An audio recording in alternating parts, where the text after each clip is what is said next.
Hey gang, Kevin here, Life22, and we're going to dive right into a Sunday morning special.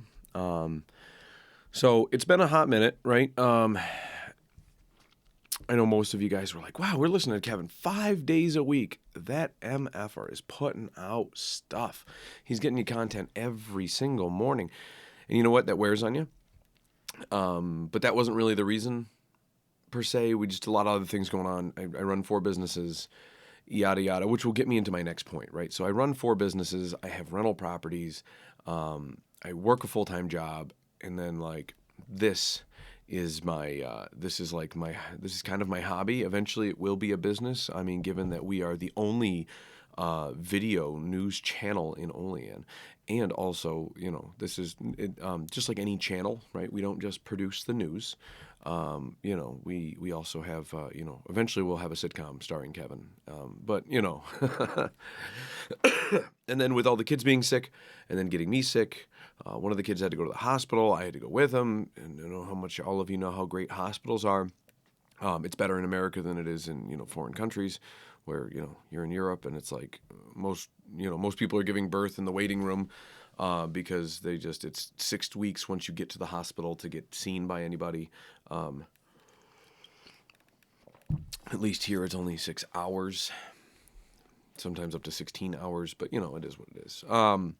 So just dealing with life, man, and just trying to get you at least your motivational Mondays. I've been listening to the council meeting. Some things have struck me, but it wasn't really anything that I wanted to just go out of my way about. We did the support for Officer Boone out there a couple Fridays ago. So I just wanted to give you that kind of update. I try to keep updates for the end of the show, but with all the things that I have going on, I have been still trying to book and readily book guests and interviewees for the channel. And one of the big interviewees for the channel is obviously the alderman races. The mayoral races are coming up, and the school board election. And the school board election is coming up before you know it. It will be here Tuesday. So I wanted to go over with you a group of things that I've had on my plate. Oh, damn. This is Tuesday, May 20th, between 7 a.m. and 9 p.m. in the music suite of the Olean Intermediate Middle School. And that is located at 401 Wayne Street. Now, because of the upcoming races, I wanted to talk about this, and I know that some of the candidates have been bugging me because I was going to do a non-biased interview with each and every candidate, and then I'm going to give you my take on all the candidates, and then I'm going to give you Kevin's picks, and that was kind of how it's going to go. That's how it's going to go for the alderman races as well. But so I just wanted to. The school board races kind of got a little weird, right? Because they're average Joes and they're not really politicians, or at least they're not supposed to be politicians. At least that's how the mindset is. The problem is when you're running for any kind of election, it's automatically political because elections are political, right? Elections are politics. It's just, you don't elect somebody to office that aren't politicians, right? That's like, oh, but you're a school board member. It's like, yes, but they were elected, which makes them a politician. It's like, things that live underwater are typically called fish, right? Like, it's like, well, so one of the big things that we have going on is with the upcoming school board is I was reached out to by one of the candidates, and that's what sparked me to, oh man, I better get on hold of all the candidates. And it was very early in the season, and then only one candidate has come on. One had dropped off, and let's go through the list, right? So like we had Husselstein and a couple, I think there was one or two others that were talking about running. They got petitions pulled, and then they just never ran, or they never pulled petitions. They talked about it. They reached out to me about it, like Levi had reached out to me about running, asked me questions. I told him where to get permits, and he was going to, and then he took a promotion at work, and it's not going to be in the cards. And Husselstein, I heard, since dropped out.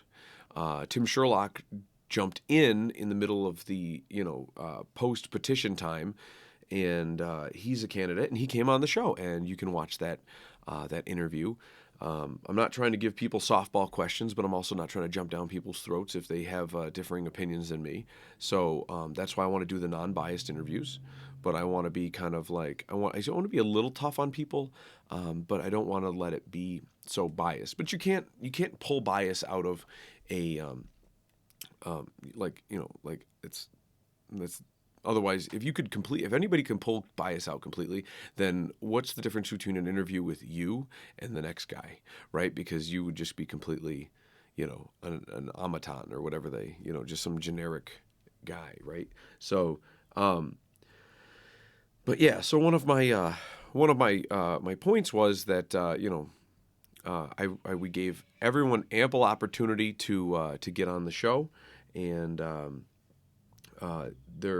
we sent so the other candidate, the one who actually reached out to me asking about my involvement in the school board race and things like that was De Blasi, and he's hey, maybe we can do something coming up, and then it was just a back and forth, and then it just never got scheduled, and he says he's very, very busy.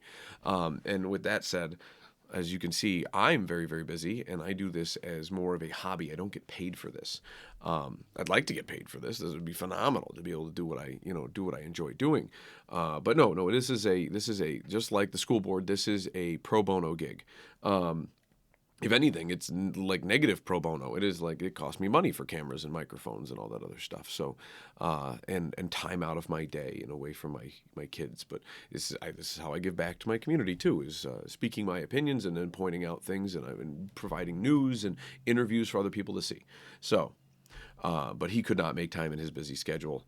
And I really wanted to have an interview with him because of a segment I'm doing up at the end of this show when I do my picks. So, there we go. Okay.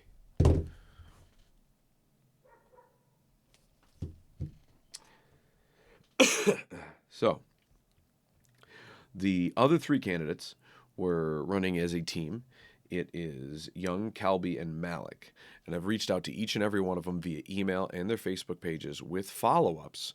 And the emails all got return read sender requests, so I've been notified that they've read them all with zero response, and I've got notified through Facebook that they've read my messages to them. So, which is a little odd that they just never even reached out. And this is my estimation, is that they're taking the old school Republican approach to interviews. Well,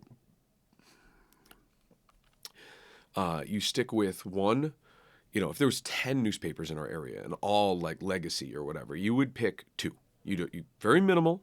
You just do what you can, and then you do mailers, and you do maybe a phone call, like a robocall, and that's it. You keep your head down. You keep your nose clean. You keep out. No news is good news. You want as few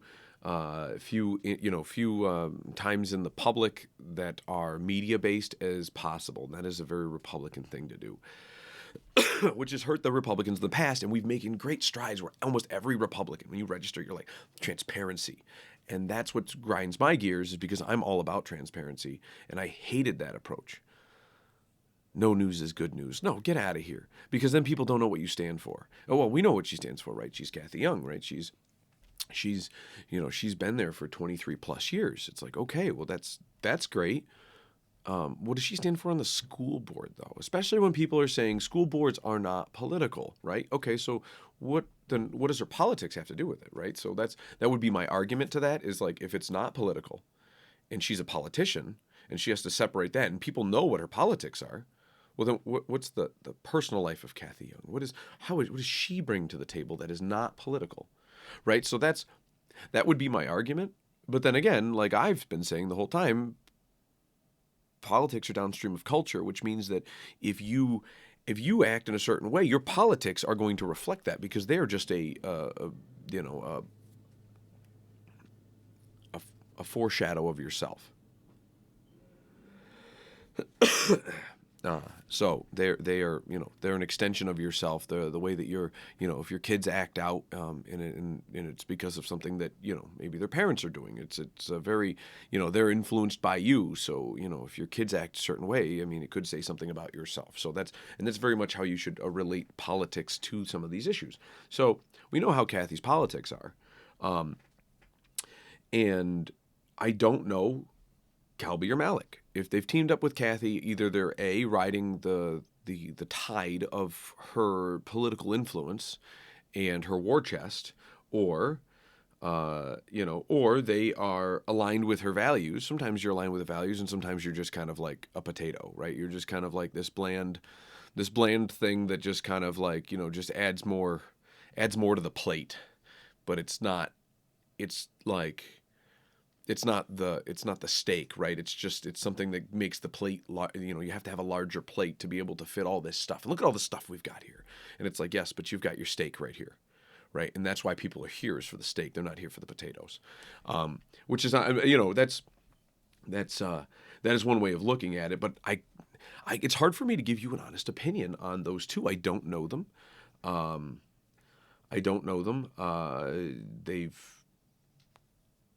My assumption is it's their silence is a declination of an interview, and we've got like 2 days left. So I don't foresee any of them reaching out for a last minute video interview. And I spoke with somebody the other day about this too, because people know that like I invest quite a bit of money into my hobby, which is this. And then people are like, oh, we need more transparency. We need a local news station and blah blah blah. And it's like, oh, hey, Kevin Doherty just provided that to the community. And then people are like, I don't. And it's like, well, and then you have all these people like similar, like you go to Republican anything. They're like, we need more of this. We need to support local businesses, regardless if they're a newspaper, to a television channel, to a restaurant, to this. And all sides are saying that. And then you get this like resistance, like, well, I don't want to go talk to Kevin. Well, I mean, you're running for public office. Like, I take that approach that like when I was an alderman, if any constituent said, I need you to talk to me, like, come to my house right this moment. And sometimes it wouldn't be right this moment, right? Like, you can't command that of other people, but I have an obligation to visit with you, whether it's drink a coffee or have lunch or whatever, or just stop by your house and talk to you. I have an obligation. You've requested for your politician to show up, and like, I'm sorry that at Kathy's level prior that she couldn't do it for hundreds of thousands of people to do that. But she does have an obligation at some point to do something similar. And that could be to send an intern to go discuss Kathy's plans, right? Like but you have that obligation upon request to do that. And the school board is no different because it is political. And you're running for this political office. And so like whether it was my request to come on the show or it was, Joe constituent to request it, like, I wonder if somebody like is she going to do is it going to be a typical politician thing? They're going to get in office and then you never hear from these people. I've seen it with aldermen, I've seen it with school board members, I've seen it with this, and I get it. You have your own lives and whatever else, but then don't run for this office if you don't have the time. Which also gets us back to De Blasio. He is, as he approached me in his first contact, was, we are not on the same side of the political spectrum. I am not as far left as Leo, which is what he stated, but I am not as far right as you. I'm somewhere in the middle, and okay, that's great. I don't mind having a conversation with somebody like that. I was going to say Tim Sherlock is probably a little lefter than left of center. But I would say, as far as like people on the right would go, I would probably be the complete inverse. I would, I'm right of center, probably a little more right than just slightly right of center. I'm not extreme right. There's a lot of people out there that would probably say that, but I mean, if you're on the right, you've seen righter than you. The problem is that they're not as active on social media and in the public as the people that are on the leftist of the left. So that's why people get a wide, broad, transparent understanding of where the left side of the aisle comes from, because they give you everyone from the center all the way to the pits of the left. So, but that said, Tim made time to come on the show. De Blasio didn't, and here's my, I guess, and this is where I'll get into the De Blasio argument, I suppose. Well, let me get back to I cannot give you an honest opinion on how the other two will bode if Kathy's letting them tether their ropes to her ship, then I would surmise, and based on how my politics are probably more aligned with Kathy's than any other known candidate to me. Uh, I'm probably going to lean on the side of Kathy and lean on one of these two. I do not know which one, but so I would say they would probably be in my pick house, and don't think that doesn't weigh against like somebody like Tim, who made time to speak with me and wanted to have an open, honest conversation, and that we could go back and forth. And learning that Tim is not as left as most people think. When he came to school board meetings, we all thought that Tim was as left as some of the leftiest people that were there, and it's very frightening, and it turns people off. So by him coming on the show and showing people like, no, I'm not for this, I'm not for that, he takes a Republican approach to this, but then he takes a leftist approach to that. So but he is somebody you can get along with, which is all the abrasiveness, though, that I see. Now getting into de Blasio, I see a lot of abrasiveness. I know that he has some personal dogs in the fight. And here's where I will give you my moral standpoint on this. If you are utilizing your spouse, because your spouse and you are inseparable, right? You come together in a union to become one. Hence, I understand that the legal system, if your wife kills somebody, you do not go to jail for murder unless you are like, somehow related or, an accessory to that. But like, let's say you're two different grocery stores. You're over here, your wife's over there, and she just murders somebody. Like, you don't both just go to jail, right? But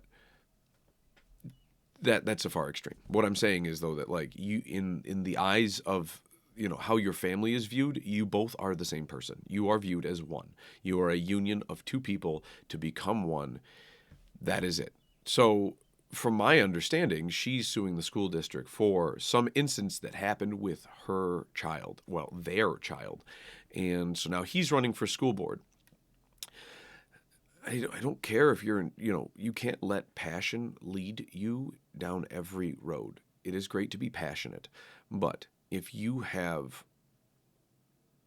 a side play, if you're playing these stupid games, well, my wife can't talk about our lawsuit, but I can. Well, no, you're the same person, so you cannot use that argument.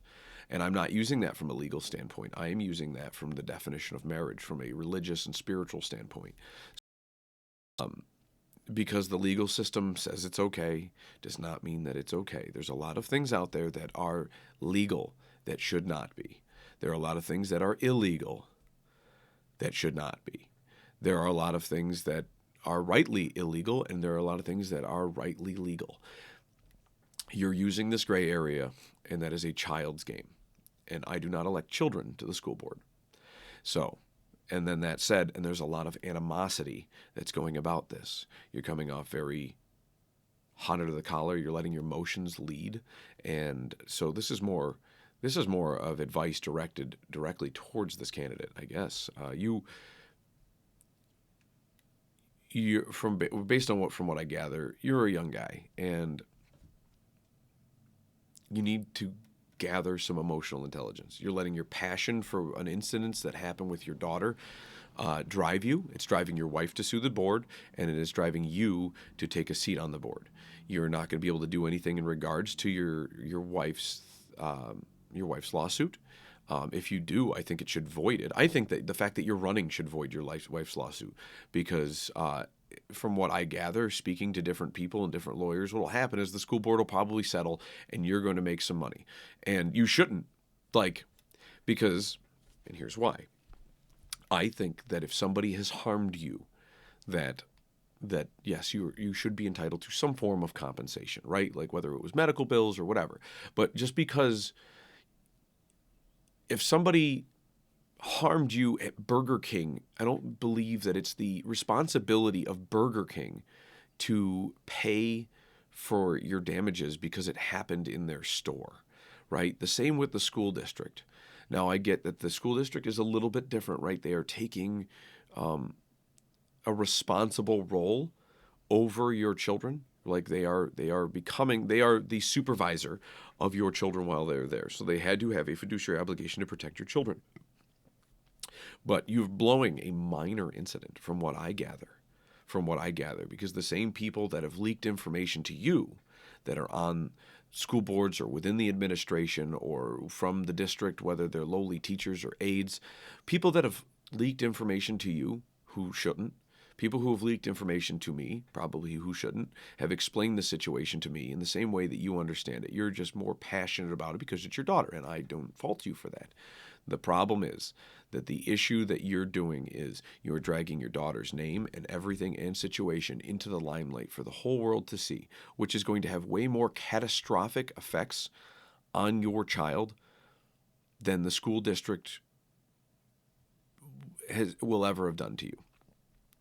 And then my biggest contention about this is that you brought the name of the other child into this, and that is a super no-no. Like, you would never, it's one thing if I'm dealing with an altercation and I'm bringing up the names of adults involved.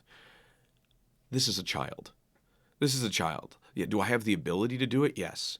And most of people that watch this channel probably, who know me, probably know that this is true. But people who just don't like me probably be like, Kevin doesn't have a moral conscience. Like, yes, I do. And here's where the moral conscience comes in. You should not ever be publicly talking about this situation when it deals with the children, because those kids have, they're children.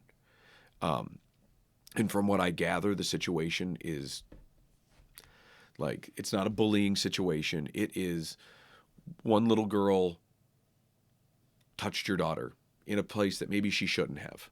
And that's what I'm gathering from this. And instead of just saying, because it's not like a continual abuse type situation, it's like a one-off instance. Like, your daughter would have gotten over that because she wouldn't have realized it because she's such a young age when this happened. And my theory would be that there's probably some sexual abuse at home of the other child. So the other child is actually also a victim. Your child just happens to be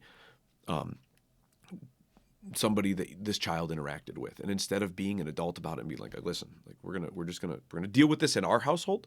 We want the district to be aware. Please go look into this. And now, because you've caused all your mess, nobody is looking into the home of that other child where there may be some sexual misconduct. And I hope they do. And I hope that can get corrected so that child also. So here's the thing, is it's like both children could grow up to be normal functioning adults if the system works how it should. The problem is the system's also working how it should from a litigation standpoint. Now you're suing the district and everything is shutting down. And the system cannot work to go help and stop different things from happening. You're treating this other child like they are a cellmate in a prison where they're both adults and they know what they're doing. No, that isn't. And one person is raping another person. That is not what is happening. That is not what happened based on what I have gathered from this situation. And for the fact that you to just drag all this through the mud, I just don't. I don't think that this is an appropriate stance. I don't think that this is I don't think that you putting your hat in the ring. I don't think, and I think the district probably would have handled things a little bit differently if you had handled things a little bit differently. And now it's becoming a lawsuit, which means that our tax dollars are going to go lump sum your family. And I wish that when you get compensated for stuff like that, there are strings attached to the money. This is to go to counseling and medical expenses of the child and this and that. And it is not to, and maybe some legal expenses, but it should not go to anything else. If you get a pool in your backyard because of this, I think that is a gross injustice. So it's just one of those this. I mean, this topic has been brewing for a while, and I've been meaning to have this conversation right here, and because I want people to know who they're voting for. I wanted to have a conversation with you non-bias, with no bias, so that I could at least get your take on it. But all I have is this, because you blew us off as well. And so the thing that I'm going to do is... I needed to air this. I just think that your actions in this are a grave are a grave injustice to the system. I think they are coming from a place of inexperience and youth, and I think that when you grow up more, maybe in the future, that you've gotten past the way that you hold yourself and your ability to litigiously sue our system, then maybe you can go through and run for school board in the future. But I don't believe that now is the time for you. Wow. I feel a little bit better. I've been carrying that on my shoulders for a while now. So now for our picks. So we're going to the pick segment of the show. Being a devout Republican, I am going to tether my vote to Kathy Young. I know that's probably no surprise to any of you. And as you probably have guessed, I am not going to be voting for de Blasio, and I'm probably going to push you to not vote for de Blasio as well. My other situation is that I am not going to. I know the theory why they're running in a group of three. It's because then they take all the seats, right? And then they have a stronger chance to maybe overthrow the superintendent, which I'm here nor there on that, because the superintendent is doing the will of the board, and the board has to do the will of the state Department of Education. So I don't believe, other than incremental changes, that you can do anything grand at the school board level.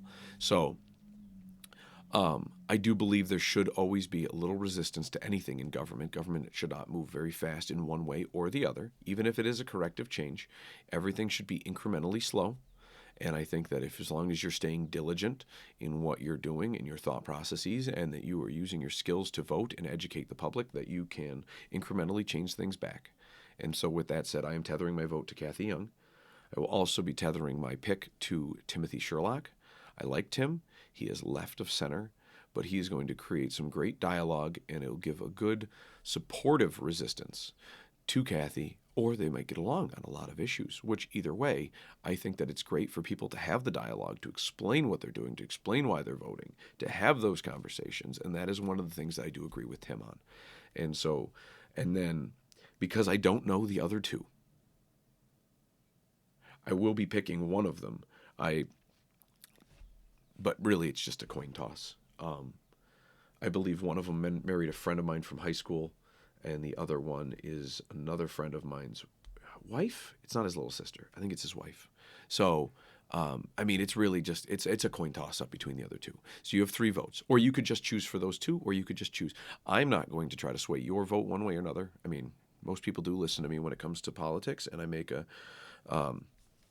it does make, I do have some pretty good insight, and I think that today's 30-minute podcast on explaining the situations on who I'd vote for and why makes for you to make a decent decision. So I will be voting for those 2, and then probably a coin toss on who the third would be. And I have explained to you who the third would not be.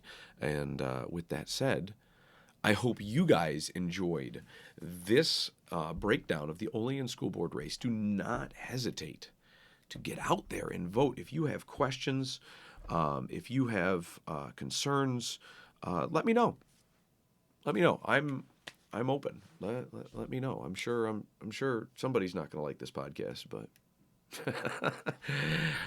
stay well, guys, and we'll see you guys. Oh, tomorrow. It's Monday. It's Motivational Monday. We'll see you tomorrow on Motivational Monday.